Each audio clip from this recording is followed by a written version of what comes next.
Here is a story that plays out in millions of homes. You buy a shiny new vacuum cleaner, and for a while, it is wonderful. It roars across the carpet, sucking up everything in its path. But then, slowly, something changes. It does not seem to pick up as much anymore. You go over the same spot, again and again, and the crumbs just sit there, laughing at you. The suction is fading, and soon, you decide the vacuum is worn out, and you go and buy another one. But here is the secret that the vacuum companies would rather you never learned. Very often, that vacuum was not worn out at all. It was not broken. It just needed a simple, 5-minute clean that no one ever told you about. You threw away a perfectly good machine over a problem you could have fixed for free. So why does your vacuum lose its suction? Why does it seem to die so young? And why do the companies make it so easy to give up on and so hard to keep alive? The answer, as always on this channel, is a set of quiet choices. Because your vacuum cleaner, that humble helper, was built to fail and built to be replaced. Let's start, as we always do, with how they used to be. Go back a few decades, and a vacuum cleaner was a serious machine. It was often made of metal, heavy and solid. It had a simple, powerful motor. It used a bag to catch the dirt, and it was built to last for many, many years. When a part wore out, a repair shop, and there were vacuum repair shops on many streets, could open it up and fix it. A good vacuum was expected to serve a family for a decade or two, at least. These machines were simple, and because they were simple, there was very little to go wrong. A motor, a bag, a hose, a brush. That was about it. Fewer parts meant fewer failures, and the parts they had were built strong. Now let's look at the vacuum you probably own today, and let's find out why it fades and dies so fast. The biggest trick is hidden in that fading suction. To understand it, you need to know a little about how many modern vacuums work. A lot of them do not use a bag anymore. Instead, they spin the air around very fast to fling the dirt out, and they use filters to catch the fine dust. And here's the problem. Those filters slowly clog up with fine dust. As they clog, less and less air can pass through. And when less air passes through, the suction drops. So your vacuum feels like it is dying. But it is not. The motor is fine. The machine is fine. The filter is just choked with dust, quietly strangling the airflow. Now, in a fair world, the machine would tell you this. It would say, clean your filter, and the suction will come right back. And for many vacuums, that is exactly the fix.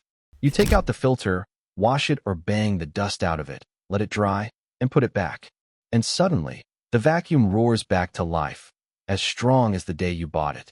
But most people never know this. The instructions are buried or vague, and the machine gives no clear warning.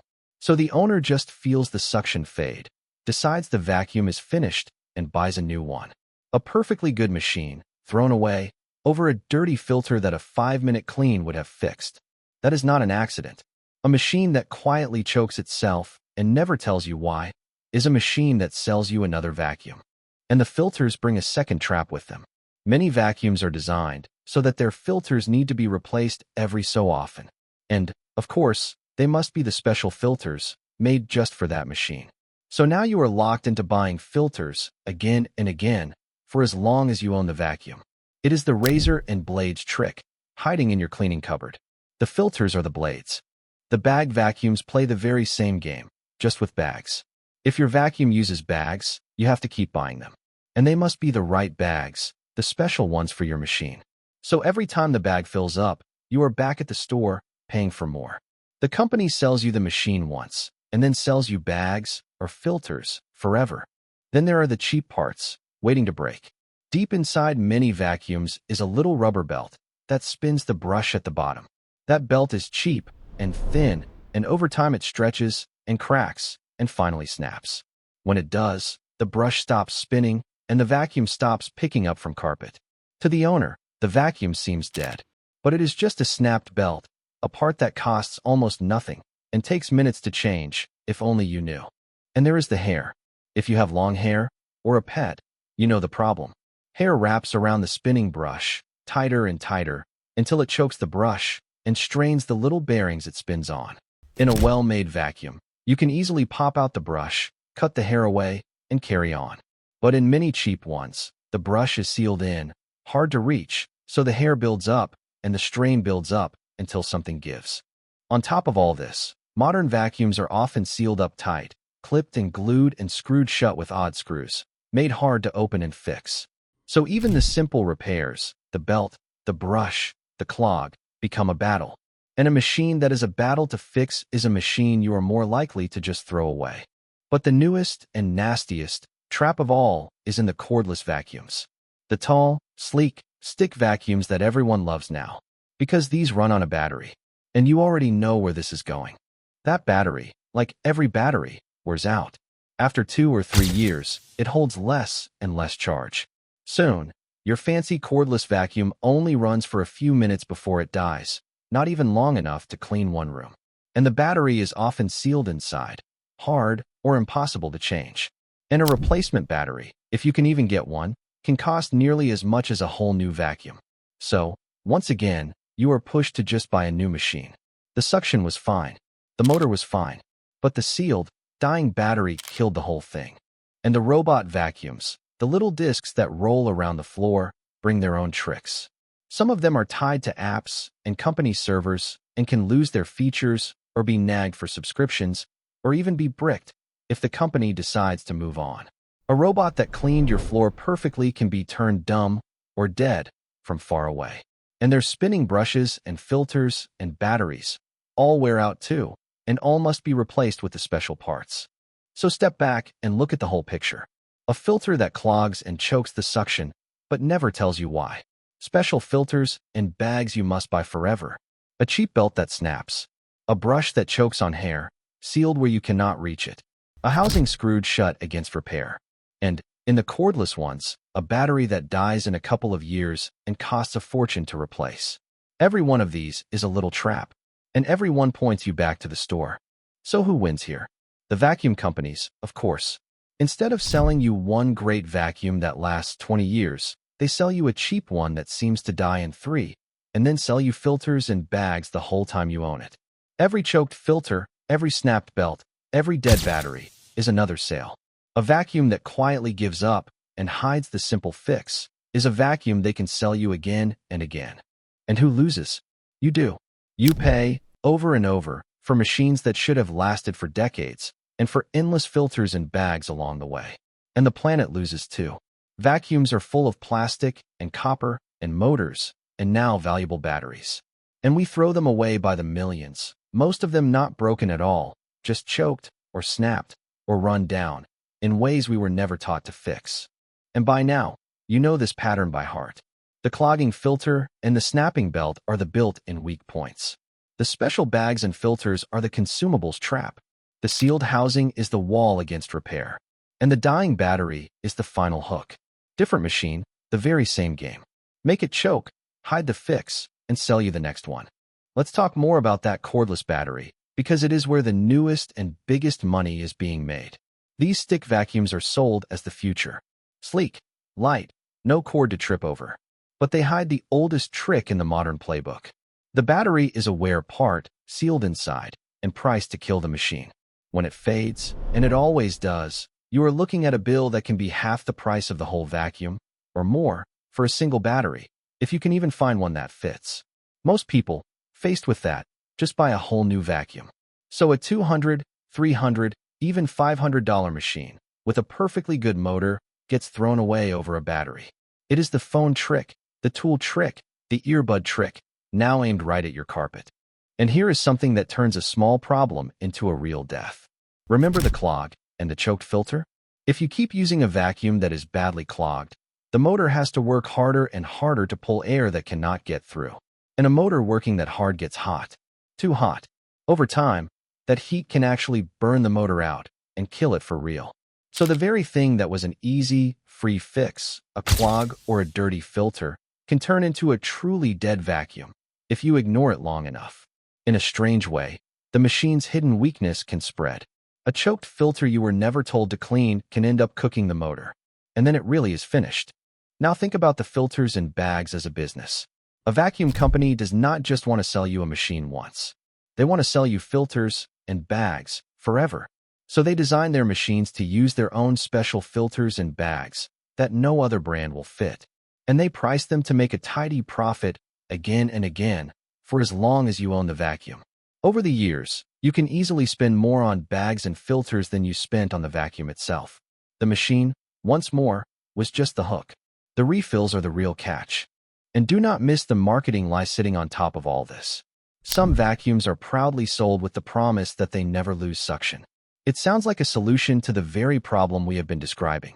But look closely, and you often find the same clogging filters, the same choke points, hiding under the clever words. The promise is about the design in a perfect lab, not about your machine, full of real dust and real pet hair, 6 months from now. They know the suction fades. They just found a way to sell you the fear of it, and then let it fade anyway. Picture the everyday version of all of this. It is the weekend, and you go to vacuum the house. But the machine barely picks up a thing. You push it back and forth over the same patch of carpet, growing more and more annoyed as the crumbs stubbornly stay put. You decide the vacuum is worn out, done, finished. You are tired and frustrated, and you just want a machine that works. So you go and buy a new one. And the whole time, the truth is sitting inside your old machine, in the form of a filter caked with dust or a sock stuck in the hose. A 5-minute fix that no one ever taught you, quietly costing you a whole new vacuum. And here is the deeper point. A vacuum cleaner is not a complicated machine. It is a motor and a fan and a way to catch the dust. We have known how to make good ones for 100 years. The old ones lasted for decades and could be fixed by any repair shop. There is no reason, none at all, that a modern vacuum should fade in 3 years and head for the dump. Except one. A vacuum that lasts 20 years and can be cleaned and fixed forever is a vacuum they can only sell you once. And so, quietly, they made them fade instead. So the fading suction, it turns out, is not really a flaw in the machine. It is a feature of the business. The choke is the point. The hidden fix is the point.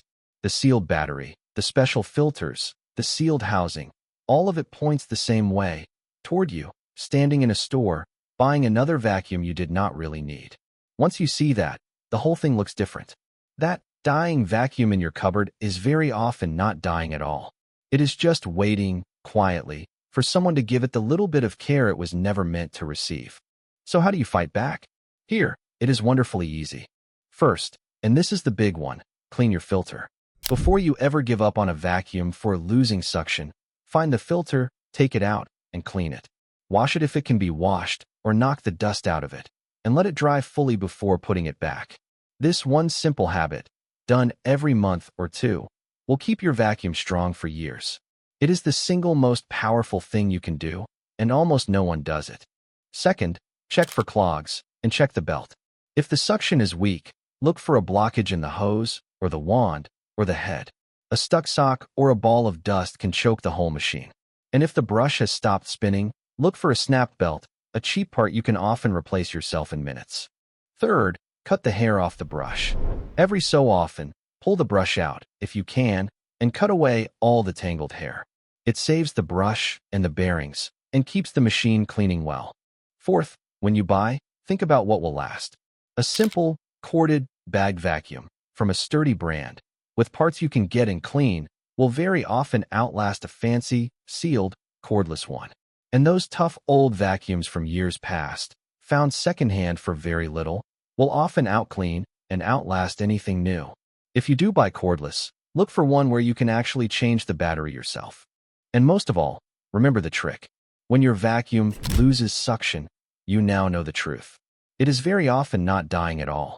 It is just choked and waiting for a simple clean that they never told you about. So the next time your vacuum starts to fade, and you feel the urge to throw it out and buy a new one, stop. Clean the filter. Check for a clog. Look at the belt and the brush.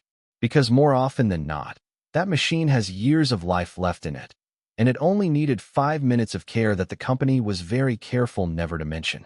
Your vacuum was not really built to fail. It was built to fade, quietly, in a way you could not fix, so that you would give up on it and buy another. But now you know better. And a filter cleaned is a vacuum saved. That one small habit, done every month or two, can save you hundreds of dollars over the years and keep a good, working machine out of the landfill for a very long time. This is just one machine in your cleaning cupboard. On this channel, we keep opening up the machines you trust and showing you the choke points and the hidden fixes inside them. Because once you can see how they are built to fail, You can start cleaning and fixing and keeping the ones that are not. So stick around. There is a whole lot more to uncover.